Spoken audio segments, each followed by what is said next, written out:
부활을 믿으세요? 정말 그렇어요? 어떤 부활을 믿으세요? 어떤 부활도 있나? 그리스도인이 만일 부활을 믿지 못한다면 이거는 결정적으로 아주 큰 낭패입니다. 왜냐하면 부활에 대한 진리와 신앙은 기독교를 떠받치고 있는 기둥과 대들보와 같기 때문에 만일 부활 신앙을 믿지 못한다면 나머지 모든 진리와 신앙은 그저 와르르 다 무너지고 말게 될 것입니다. 사도 바울도 그래서 사도행전 15장에 보면 만일 부활이 없다면, 부활을 믿지 못한다면 그리스도도 없고 믿음도 없다. 부활을 믿지 못한다면 이 세상 사람 중에 가장 불쌍한 사람이 예수 믿는 사람이다. 그렇게 이야기를 하고 있습니다. 그래서 여러분들이 과연 정말 나는 진짜 말로 그저 해왔기 때문에 부활을 믿는가? 아니면 진짜 그 부활을 믿고 그 부활을 믿는 그 부활을 합당하게 오늘을 살아가는가? 오늘 말씀을 통해 좀 확인해 보시면 좋겠습니다. 오늘 본문 말씀은 사두개인들이 예수님께 와서 물어요. 이 사두개인들은 부활을 믿지 않는 사람들이에요. 유대인들이에요. 그들이 과연 부활이 있습니까? 부활이 있다면 그리고 부활이 없다고 하는 것을 자기 나름대로의 논거들을 가지고 예수님께 이야기를 하는 것입니다. 그거에 대한 예수님의 반응, 대답이 오늘 본문이 전체 내용입니다. 사두개인들은 바리새인들과 함께 유대교를 떠받치고 있는 두 주류예요. 이 사람들 이외에 SNF파나 또 다른 사람들도 있지만 대부분은 이 두 부류인데, 이 바리새인들은 율법을 붙들고 있어요. 율법을 생명과 같이 여겨요. 그리고 사두개인들은 성전을 생명과 같이 붙들고 있어요. 이 성전을 중심으로 이루어지는 힘을, 권력들을 쥐고 있는 사람들이 바로 사두개인들이에요. 그래서 제사 제도와 대부분의 제사장들이 이 사두개인들입니다. 그 사람들을 중심으로 유대인들을 통치하는 기구가 산헤드린인데, 이 산헤드린 멤버가 대부분 다 이 사두개인들입니다. 나중에 AD 70년에 로마의 티투스 황제가 예루살렘 성을 다 함락시키고 아주 돌 위에 돌 하나도 남지 않게 밀어버리거든요. 그때 사두개인들도 완전히 사라져요. 그 정도로 사두개인들은 성전을 붙들고 있는 사람들이에요. 그리고 이 성전에서 이루어지는 기득권을 누리고 있는 사람들이 사두개인들이에요. 그런데 이 사람들이 생각할 때 이 성전을 강화하는 하나님의 말씀은 오케이, 좋은데 그것이 아닌 지금 이루어지는 이 체제를 뒤흔드는, 때로는 좀 불안하게 만드는 말씀에 대해서는 거부감을 가지고 있는 거예요. 그래서 이 사두개인들은 오로지 모세오경, 창세기, 출애굽기, 레위기, 민수기, 신명기, 여기에는 주로 이 성전을 중심으로 일어나는 예배와 신앙을 강화하는 내용들이 들어있거든요. 기초거든요. 이거 모세오경은 단단히 붙들고 있는데, 하나님께서 그것만이 아니고 더 놀라운 하나님의 계획과 미래에 대한 소망과 변화를 이야기하는 선지서에 대해서는 아주 터부시하는 거예요. 특히 선지서 가운데 나타나는 부활, 이 부활이라고 하는 것은 지금 이 체제가 조금 변화하는 게 아니고 완전히 새로워지는 거잖아요. 이런 급격한 변화에 대한 거부감이 사두개인들은 있는 거예요. 그래서 부활을 믿지 않는 거예요. 그 근거로 오늘 사두개인들이 어떤 이야기를 하는가 하면, 모세오경 가운데 보면 신명기 25장에 수혼법이라는 게 있습니다. 이런 거예요. 한번 좀 읽어보겠습니다. 오늘 본문에도 있지만 그걸 좀 요약해서 시작. 형제들이 함께 사는데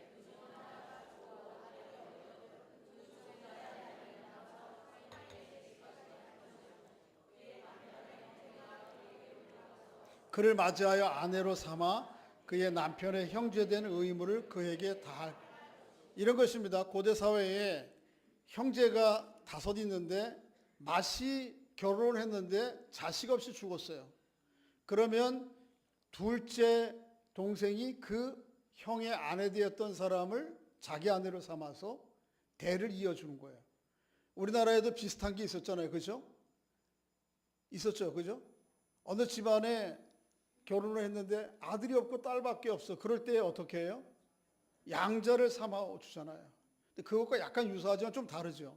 이게 수혼법이라는 것입니다. 이스라엘 백성들에게 이런 법이 있어요. 신명기에 있는 거죠. 그런데 오늘 본문의 사두개인들은 이 수혼법에 아주 좀 극단적인 예를 하나 들고 있어요. 형제가 몇 명이냐면 7명이에요. 그런데 7명 중에 첫째가 결혼을 해서 살다가 형이 죽었어요. 아들 없이. 그러니까 누구와 결혼해요? 다시 아내를 삼아? 밑에 동생이 그 형수죠. 형수를 아내로 삼아서 생활을 해요. 그런데 안타깝게도 기대와는 다르게 또 아들을 못 낳고 어떻게 해요? 그것도 죽었어. 근데 셋째도 또 똑같이. 그러다가 어제까지 몇째까지? 말째까지 다. 7째까지. 다 죽었어요. 그런데 그렇게 다 죽었는데 나중에 부활이 되면 그 아내는 어떤 형제의 아내가 되겠냐는 거예요. 여러분 생각은 어떠세요? 여러분 생각에는 이 여인이 첫째의 아내가 될까요? 아니면 말째의 아내가 될까요? 아니면 그 중간일까요? 자, 첫째 손 들어봐요. 첫째가 합당하다. 안 들은 분 없이 다 들어보아야 돼요. 그래. 그러면 말째가 합당하다. 마지막까지 같이 살다 죽었으니까. 그러면 딱 그 중간 넷째가 여러분 생각할 때 뭐가 합당해요? 예? 아무것도 안 합당해? 예?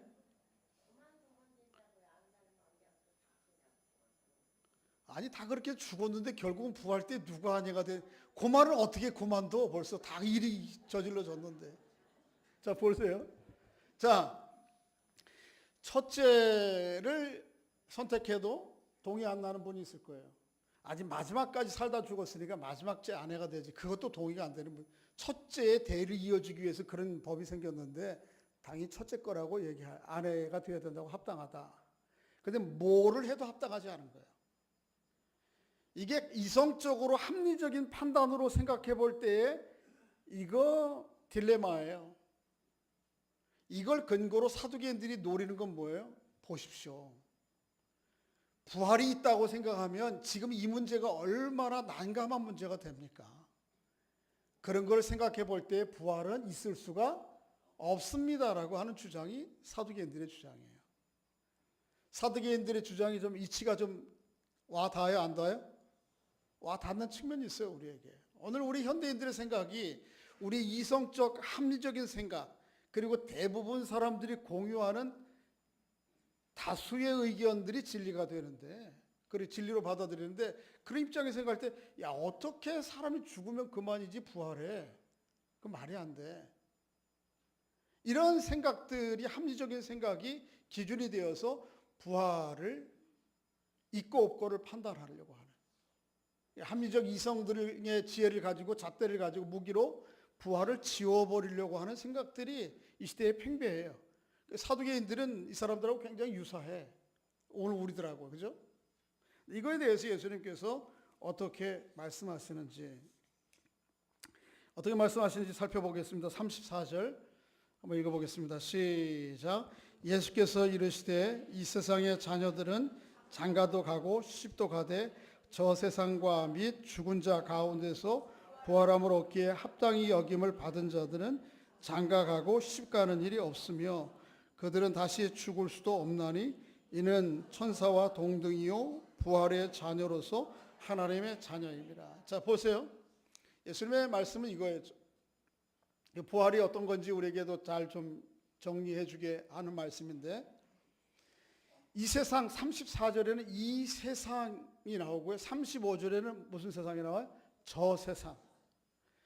그러니까 부부의 체제와 질서, 더 나아가서 부모와 자녀의 체제와 질서는 이 세상을 유지하기 위한 체제와 질서예요. 그것을 통해서만 세상은 유지가 될 수 있어요. 그죠? 우리나라 지금 이제 자녀들을 결혼을 왜 안 해요? 결혼을 해야지. 왜 애를 안 낳아요? 왜 애를 안 낳아? 이게 우리의 모든 관심사, 걱정이잖아요. 왜요? 이렇게 하게 되면 뭐가 돼요? 우리 나라가 존재가 안 된단 말이에요. 이 세상의 체제와 질서는 부부의 결혼과 자녀를 낳는 것을 통해서 유지가 돼요. 그렇죠? 이게 세상의 질서인데, 그래서 이 땅에서의 몸은, 여러분과 저의 몸은 이 세상의 체제와 질서를 유지하기 위해 적합하게 지어진 몸이에요. 그런데 35절에 저 세상에서는, 주님 안에서 이루어지는 새 창조의 세상에서는 그게 의미가 없어져요. 왜요? 거기에는 더 이상 장가가고 시집가고 죽는 일이 없기 때문에 결혼을 통해서 자손들을 보존해야 될 이유가 없어요. 그렇게 생각하면 저 부활의 세상에서는 지금 오늘 사두개인들이 제기하는 첫째의 아내이냐 말째의 아내이냐라고 하는 질문조차 필요가 없는 것이라는 거예요. 무슨 의미인지 아시겠죠? 여러분도 그런 부활을 진짜 믿으시는 거예요? 오늘 본문 있는 그 말씀을 그대로 믿어야 돼요. 자, 다시 한번 35절 읽어보겠습니다. 36절, 35절, 36절 시작. 저 세상과 및 죽은 자 가운데서 부활함을 얻기에 합당히 여김을 받은 자들은 장가가고 시집가는 일이 없으며 그들은 다시 죽을 수 없나니 이는 천사들과 동등이요 부활의 자녀로서 하나님의, 이 사실을 믿으세요? 그러니까 어제 권사님이 돌아가셔서 이제 우리와 세상을 달리 했잖아요. 그러면 저 세상에서는 부부 관계 말할 것도 없고 또 자녀와의 관계도 말할 것도 없이 그런 관계가, 체제와 질서가 의미가 없는 세상이 부활의 세상, 새 창조의 세상이라는 거예요. 제가 어제 올해 저희가 이제 할 수 있으면 좀 여러분들에게 생일 맞으신 분들, 제가 글씨가 아주 졸필이거든요. 그렇지만은 한 글자 몇 글자 써가지고 축하하는 카드를 하나씩 보내고 있는데 아내가 곧 다가와서 미리 좀 써놓았어요. 또 선교도 가고 해야 되니까. 그런데 거기다가 뭘 할 수 있냐면 사랑하는 아내 누구요? 그렇게 쓰지 않고 신경숙 성도님. 제가 여러분들이 그렇게 쓰듯이 썼어요. 생신을 진심으로 축하하며 주의 은혜와 사랑이 늘 자매님과 또 가정에 충만하기를 축복합니다. 홍순설 목사. 여러분, 지금 여기서 사람으로서는 제 아내요. 그렇지만은 저 세상 하나님이 이루어지는 새 창조의 체계와 질서 안에서는 제 아내도 저의 자매일 뿐입니다. 그래서 오늘 본문에 보면 그 안에서는 더 이상 장가가고 시집가는 일이 없어요. 여러분 죽고 나면 아버지 나중에 만나겠지. 아버지로 만나지 않아요. 누구로 만나요? 하나님의 한 자녀된 형제로 만나요. 남편 그때 가서 물어볼 거야. 왜 그렇게 못되게 굴었는지. 소용없어요. 그때는 남편으로 만나지 않아요. 뭐로 만나요? 하나님의 자녀로 만나요. 형제로 만나요. 다시 한번 36절 읽어보겠습니다. 시작. 그들은 다시 죽을 수 없나니 이는 천사들과 동등이요 부활의 자녀로서 하나님의 아버지를 하나님을 두고 나머지 모든 형제들이 자매예요. 형제예요. 그런 부활을 신뢰하고 믿을 수 있는 은혜가 있기를 주의 이름으로 소원합니다. 이렇게 부활을 못 믿는 사두개인들에 대해서 예수님께서 얼마든지 부활에 대한 하나님의 말씀을 가지고 그들의 잘못된 생각을 교정하거나 반박할 수 있었어요. 그렇죠? 예를 들면 구약 성경 모세오경 말고 다른 성경에 보면 부활에 관한 내용들이 꽤 많아요. 그런데 선지서 특별히, 그런데 그들은 그걸 믿지 않는 거죠. 근데 예수님께서 그 선지서들을 동원해서 그들의 잘못된 생각을 교정하고 반박할 수 있었는데 예수님은 그렇게 안 하세요. 그리고 굳이 모세오경의 말씀을 들어 말씀하세요. 자, 선지서 두 군데를 한번 좀 살펴보겠는데 이사야서 26장 19절입니다. 시작. 주의 죽은 자들의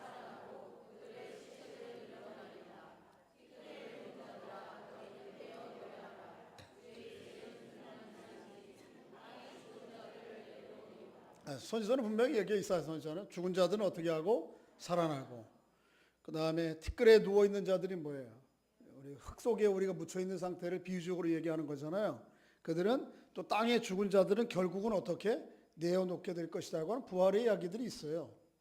다니엘서도 보면 시작.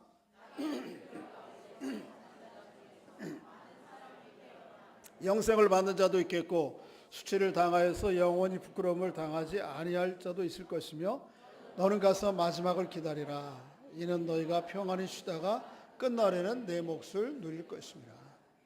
동일한 부활에 대한 이야기들이 선지서에 있는데, 그런데 문제는 사두개인들이 선지서들을 권위를 인정하지 않는다는 거예요. 그러니까 예수님께서 이런 말씀들을 바로 인용해서 이거 봐라 그러면 될 텐데 그거 다 제쳐놓고 굳이 그들이 권위를 인정하는 모세오경의 말씀을 인용해서 그들에게 말씀하세요. 그게 37절 38절이에요.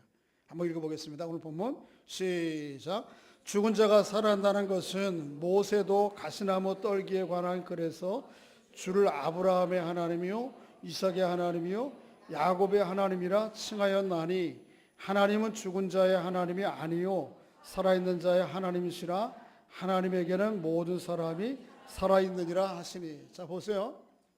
37절 38절 예수님께서 인용한 이 말씀이 사두개인들이 생명과 같이 여기는 모세오경 중에 출애굽기 3장 1절부터 3절에 나오는 말씀을 인용하시는 거예요.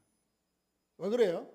얼마든지 직접적으로 부활에 대해서 얘기할 만한 이사야서나 다니엘서 같은 말씀이 있음에도 불구하고 제쳐놓고 모세의 글 가운데에서 인용하신 이유는 모세의 글에도 부활, 신앙을 보여주는 내용들이 분명히 있다는 사실을 말씀하시는 거예요.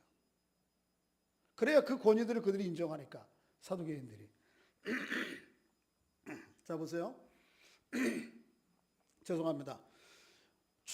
모세가 창세기, 출애굽기, 레위기, 민수기, 신명기, 모세오경을 쓸 때에는 이미 오늘 37절에 언급하고 있는 아브라함, 이삭, 야곱은 살아있어요? 죽었어요?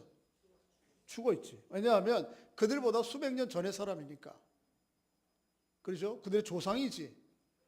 그런데 모세는 글을 쓰면서 굳이 출애굽기 3장에 보면 아브라함의 하나님, 이삭의 하나님, 야곱의 하나님이라고 쓰고 있어요. 만일에 한번 생각해 보세요. 아브라함의 하나님, 이삭의 하나님, 야곱의 하나님을 모세가 그 글을 쓸 때에 그들이 죽음으로 그들의 운명이 하는 일들이 끝났다고 생각하면, 오늘 다른 표현으로 얘기하면 죽은 자의 하나님으로 표현한다면 이 모세가 지혜로운 거예요? 어리석은 거예요? 모든 아브라함과 이삭과 야곱의 위대한 족장들의 믿음의 선조들이 죽음으로 그들의 운명이 끝나고 그들이 하는 일이 끝났다면 굳이 아브라함의 하나님, 이삭의 하나님, 야곱의 하나님을 언급할 필요가 있어요? 없어요?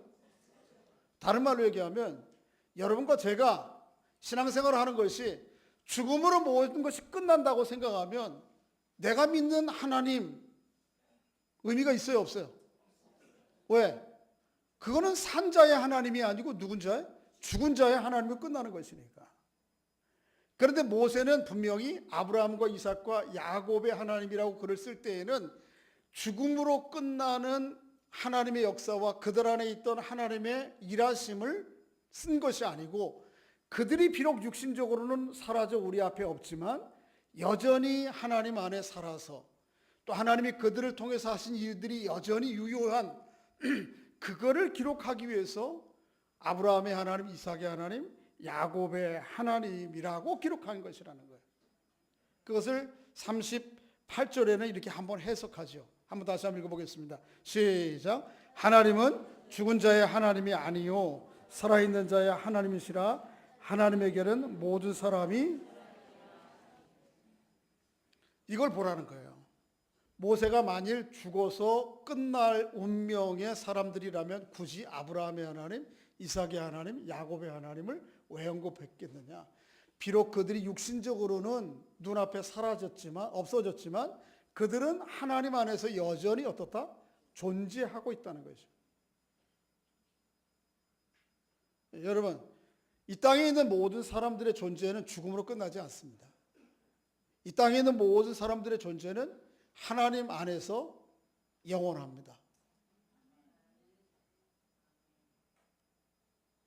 오늘 본문 38절에 하나님은 죽은 자의 하나님이 아니요 산 자의 하나님이요, 그리고 맨 마지막에 하나님에게 모든 사람이 살아있다라고 하는 말씀이 바로 그걸 얘기하는 거예요.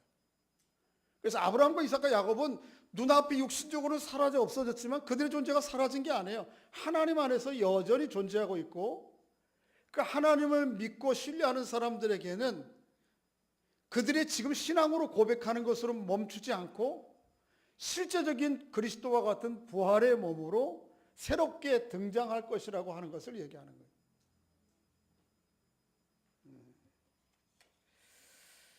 여러분, 그런 부활을 믿으세요? 네. 오늘 본문은 부활에 대해서 예수님께서 의도적으로 계획을 가지고 말씀하신 게 아니기 때문에 부활에 대한 여러 가지 정보들, 가르침들이 풍성하진 않아요. 그렇지만 그럼에도 불구하고 오늘 본문과 조금 다른 본문들을 살펴보면서 부활, 성경이 말하는 부활이 뭔지에 대해서 조금 더 좀 살펴보도록 하겠습니다. 자, 저를 보세요. 성경에는 예수님께서 죽은 자를 살리신 사건들이 몇 경우가 있습니다. 그렇죠? 여러분 기억하시는 거 있어요? 어떤 거 있어요? 죽은 나사로가 3일 만에 무덤에서 예수님께서 살리셨죠. 그죠? 또 어떤 거 있어요? 회당장 야이로의 딸이 살아난 거. 그 다음에 나인성 과부의 아들이 이렇게 장례 치르는 과정 중에 예수님과 만나서 그가 살아난 거예요. 자, 이들이 세 사건, 죽었다가 살아난 사람들의 사건이 이게 부활이에요, 아니에요? 부활이라고 믿는 분 한번 손 들어봐요. 생각하시는 분. 부활이에요? 아니에요? 네. 구분돼요. 이렇게 지금 이 세상의 창조의 생명과 육신을 가지고 있다가 죽었다가 살아난 것은 굳이 따지자면 소생이에요. 그게 부활은 아니에요. 부활은 이 세상의 체계와 다른 체계 안에 합당한 몸으로 변화되고, 표현이 좀 그렇습니다만 혁신되는 걸 얘기해요.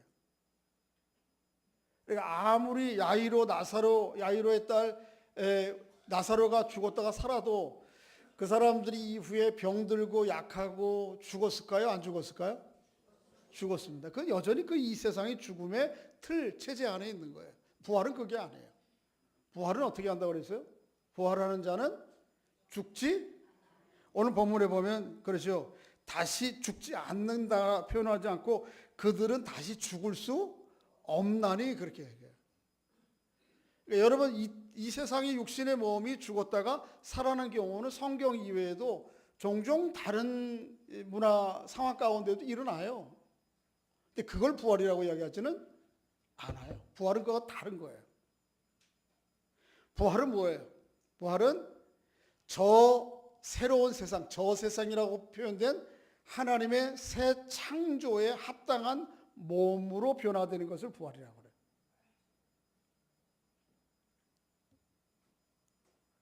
자, 하나님께서 창세기 1장 1절 한번 외워볼까요? 시작.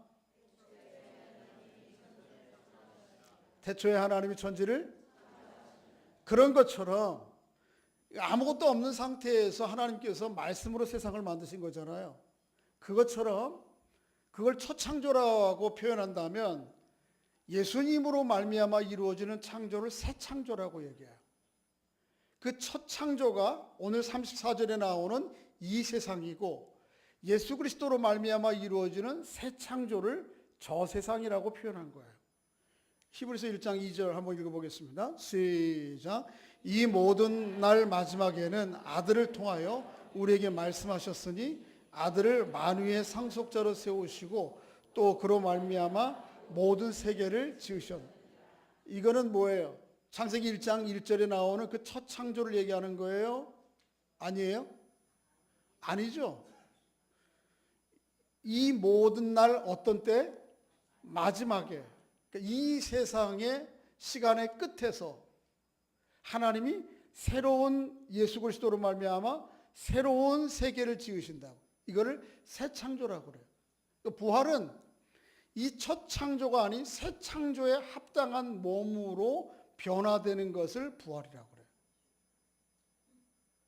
믿으세요? 부활은 우리 사람의 문제만은 아니에요.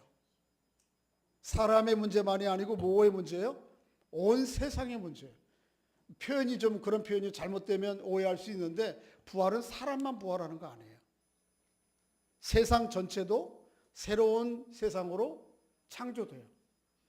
그리고 부활은 그 새로운 세상에 적합한 몸이에요. 오늘 보면 그런 표현이 있는데 한번 좀 읽어볼까요? 36절 시작. 저 세상과 및 죽은 자 가운데서 35절 시작. 저 세상과 및 죽은 자 가운데서 부활함을 얻기에 합당하게 여김을 받은 자들은 장가가고 시집가는 일이 없다. 이 부활은 우리 한 사람 내 몸이 다시 살아날까 안 살아날까 이 문제가 아니고 이거보다 더 큰 문제예요. 새로운 창조에 관한 문제고 그 새로운 창조에 적합한 몸으로 변화되는 것을 부활이라고 그래요. 그런데 저를 보십시오. 그 일이 오늘 지금 나와 어떤 관계가 있느냐? 전혀 무관하게 일어나느냐? 그렇지 않다는 것이죠. 그래서 오늘 예수님께서 아브라함의 하나님, 이삭의 하나님, 야곱의 하나님, 그들이 여전히 하나님 안에 존재하고 있으며 언젠가는 주님 안에서 주님이 부활하신 것처럼 부활할 것을 얘기해요. 근데 그것은 지금 이 땅에서의 삶과 무관한 전혀 다른 하나님이 새로운 창조가 아니고 이 땅에서의 육신의 몸을 입고 있는 생명과 긴밀하게 관련되어 있는, 아니 뗄래야 뗄 수 없는 연장선상에 있는 부활을 얘기해요. 사도 바울이 고린도 전서 15장에서 부활을 쭉 얘기하거든요. 거기에 보면 이런 표현이 있어요. 37절 읽어보겠습니다. 시작. 또 내가 뿌리는 것은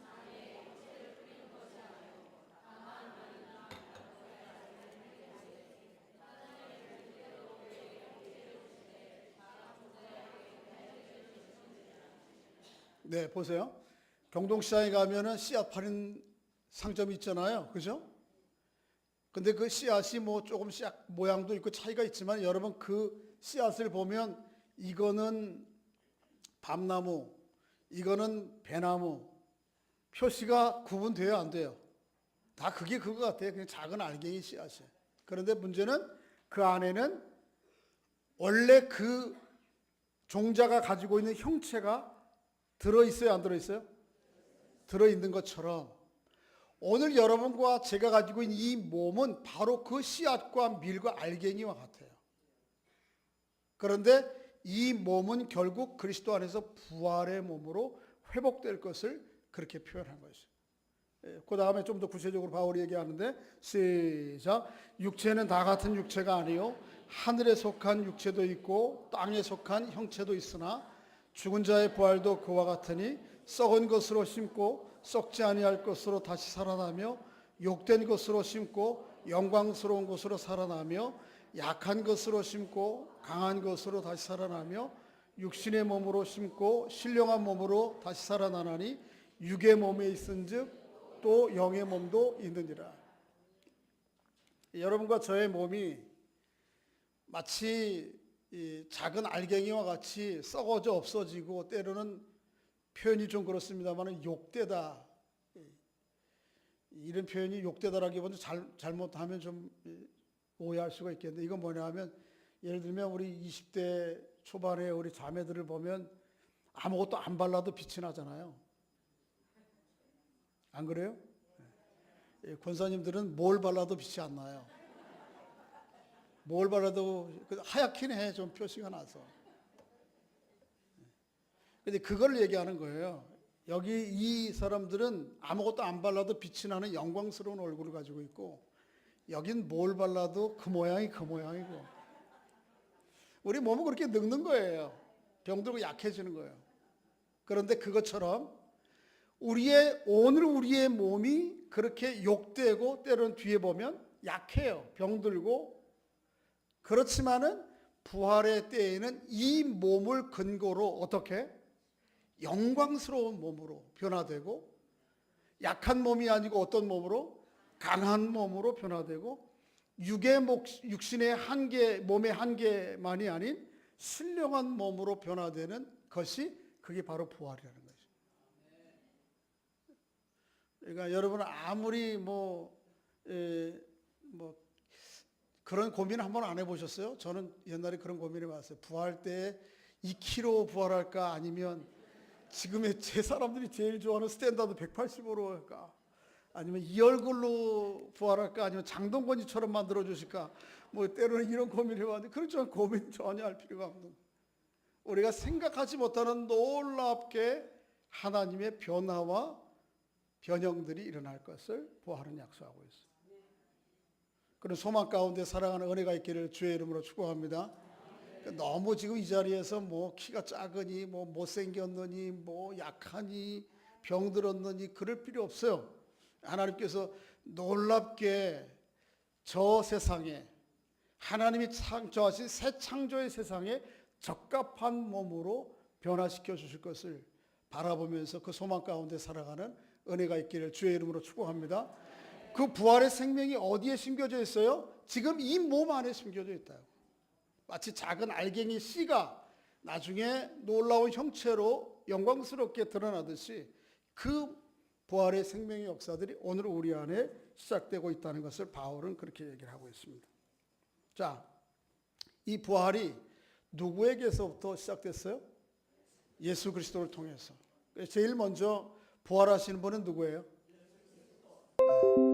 예수 그리스도 이외에 지금까지 또 누가 부활한 사람이 있어요, 없어요? 없어요. 네, 예수님밖에 없어요. 고린도전서 15장 20절 읽어보겠습니다. 시작. 그러나 이제 그리스도께서 죽은 자들 가운데 다시 나타나사 잠자는 자들의 그 부활의 첫 열매는 누구예요? 예수 그리스도. 그 이후에 지금까지 부활한 사람 아무도 없어요. 죽었다가 살아난 것은 죽었다가 소생한 거예요. 성경이 말하는 완전한 다른 세상에 적합한 몸으로의 변화를 얘기하는 것은 아니에요. 그럼 언제 우리가 부활하느냐? 예수님 다음에 누굴까요? 자, 이어지는 말씀 시작. 아담 안에서 모든 사람이 죽은 것 같이 그리스도 안에서 모든 사람이 삶을 얻으리라. 그러나 각각 자기 차례대로 되리니 먼저는 첫 열매인 그리스도요, 다음에는 그가 강림하실 때에 그리스도에게 속한 자. 여러분 예수 그리스도를 여러분의 구주로 믿으세요? 네. 여러분들은 그리스도에게 속해 있는 사람들이에요. 부활의 첫 열매 누구? 예수 그리스도. 다음번 타자 누구? 나, 우리. 서로에게 축복해 주시기 바랍니다. 다음번 타자는 당신입니다. 다음번 타자, 다음 순서.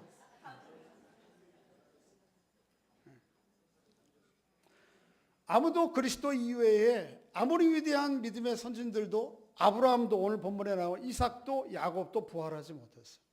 그거를 기다리고 준비하고 있어요.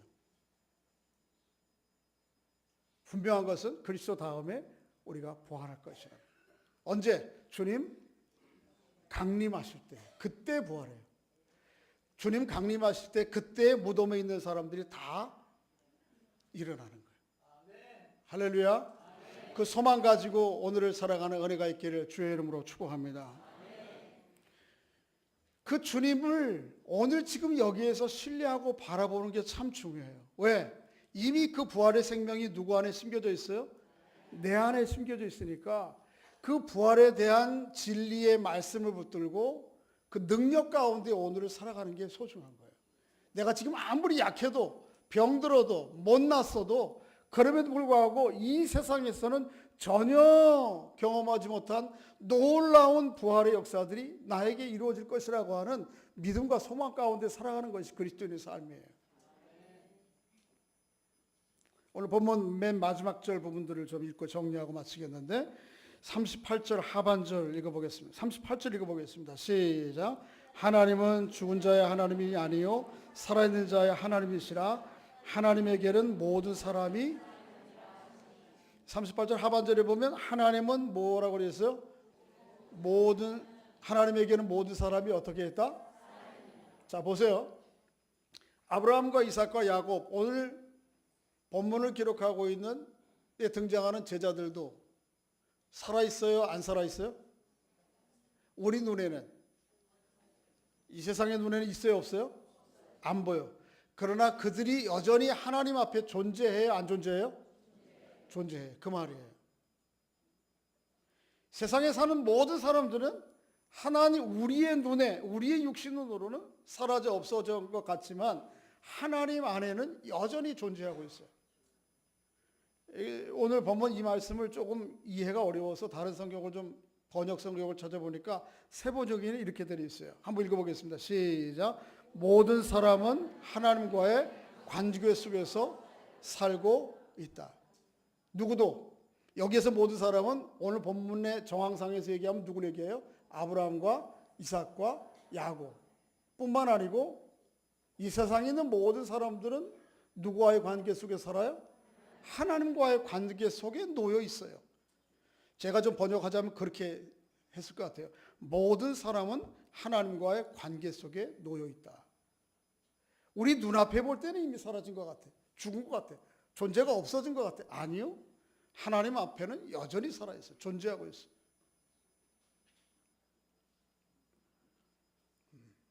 믿으십니까?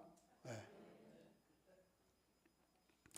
자, 그 부활은요, 어떤 측면에서 생각할 때 우리는 자꾸 현상에만 사로잡혀. 죽은 몸이 어떻게 부활해? 그러니까 어떤 분들은 그런 분들이 있어요. 목사님, 저는 죽거들량요 절대 화장시키지 말아주세요. 애들이 화장한다고 그래도 목사님이 막아주세요.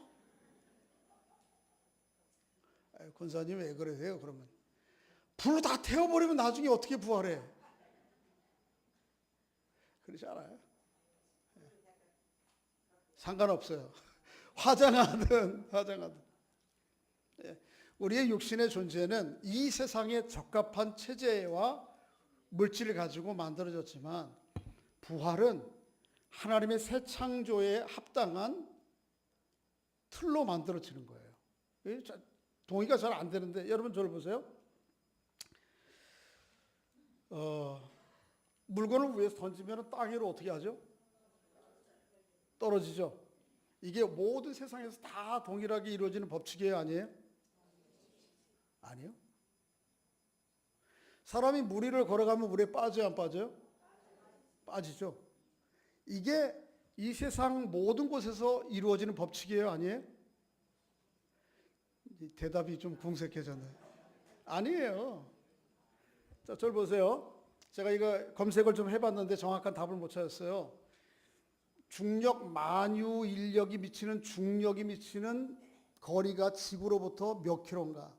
어떤 사람은 10km, 어떤 사람은 1000km. 분명한 것은 우주선을 타고 쭉 사람이 올라가면 어느 시점이 되면 더 이상 지금 여기에서 미치는 질서와 원리들이 적용이 되지 않아요. 거기서 공중에 이렇게 던져놓으면 던져진 상태로 쭉 이동을 해요. 물에 사람이 올라가면 빠지지만 거기에는 공중에 떠서 마음대로 유영을 해. 달나라 가기 전에는 거기가 지구가 아니라고요? 하나님이 만드신 창조 세계예요. 그러니까 하나님이 만든 창조 세계 가운데에도 보면 동일한 법칙이 우리가 다 그럴 거라고 생각하는 게 적용이 되지 않은 것들이 많아요. 하물며 이 창조의 세계가 아닌 새로운 창조의 세계 속에서 어떤 질서와 변화들이 일어날지는 꿈에도 보지 못하고 상상도 못한 일이에요. 사도 바울의 표현들이 그거는 거예요. 믿으십니까? 부활은 그래서 실제예요. 우리가 자꾸 현상에만 사로잡히면 우리가 지금 사두개인들이 경험한 이 현대인들이 지성으로 경험한 합리적 이성으로 경험한 그 경험 안에서를 자꾸 부활을 논하면, 현상을 논하면 이게 부활이라고 하는 것이 도저히 믿어지지가 않아. 부활은 그것 앞서서 누구와의 관계예요? 하나님과의 관계 안에 있어요. 이 세상의 질서 가운데에서는 이 세상의 질서의 방식으로 하나님이 우리를 다루어 가시지만, 새 창조의 질서 가운데에서는 새 창조의 질서에 맞게 합당하게 우리의 몸을 변화시켜요. 세상조차도 그렇게 변해요. 그 부활을 믿으세요? 그 부활을 믿는 것이 진짜 믿는 거예요.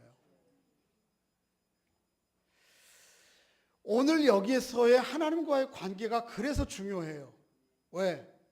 오늘 여기서의 하나님과의 관계가 결국 저 세상이라고 비유된 하나님 나라에서의 완성될 그 관계의 연장선상에 놓여있기 때문에 그런 거예요. 자, 두 가지 성경을 마지막 읽고 마치겠습니다.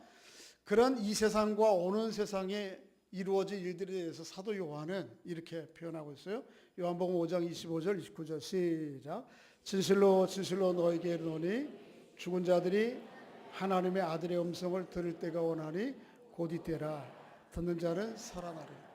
선한 일을 행한 자는 생명의 부활로, 악한 일을 행하는 자는 심판의 부활로. 여러분, 예수 믿는 사람만 부활해요? 모든 사람이 부활합니다. 아까 오늘 본문에도 얘기했지만 모든 사람은 하나님 앞에 살아있다, 존재하고 있다는 말이 그 말이에요. 모든 사람은 하나님 안에서 존재합니다. 예수 믿는 사람만 부활하는 거 아니에요. 이 땅에 있는 인간이라고 표현된 모든 사람들은 부활합니다. 단지 두 부활 중에 하나가 차이가 있을 뿐이에요. 어떤?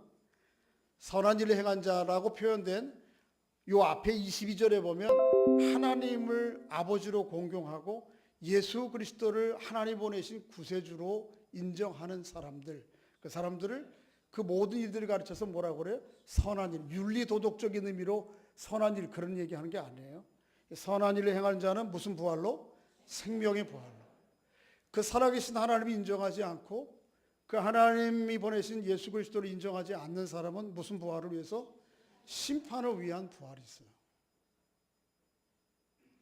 끔찍한 거는 이 몸이, 감사한 것은 이 몸이 얼마나 유한하고 보잘것 없어요. 그죠? 조금 뭐 하면 아프고 병들고 늙고. 그런데 이 부활의 몸은 우리에게 얼마나 영광스러울까요? 기대가 되죠. 그런데 그 상반되게 이 몸으로 겪는 고통이 얼마나 심해요. 그래서 저는 엊그제 돌아가신 권사님, 한쪽으로는 슬프고 아쉽지만 어떤 측면에서 생각할 때 부러우실 거라고 생각해요. 안 부러워요?